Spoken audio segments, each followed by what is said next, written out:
So may hapon sa tanan.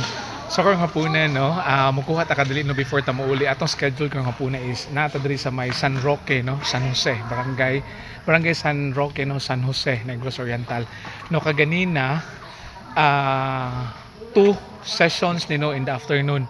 So ang atong shapo no, I do not know no, nakalimot ko if nakakuha ba ta didto kaganina because na busy na guta kaayo sa nga tanan pod. So karong hapunan no, well gustoryahanay pa sila ni ate didto no with the team.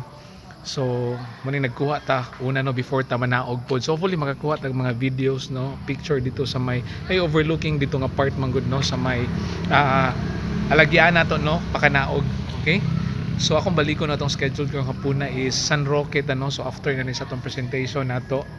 So ang atong venue no is diri ta sa ilang gymnasium no sa may San Roque no, Barangay San Roque, San Jose, Negros Oriental. So mo padayon na po taog sa itong mga schedules na to. Okay? So kilid lang ni sa ilang barangay road nila pod. Okay?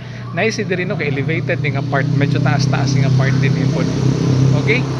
So successful atong health orientation na karong hapuna no. Morning nato successful, ang hapon nato no divided into two sessions, very successful no, sadya ta kay nga tanan. So at least atong napasa ang atong mga tahas no, nga atong mga information on about health. Okay, bye bye no, God bless sa tanan.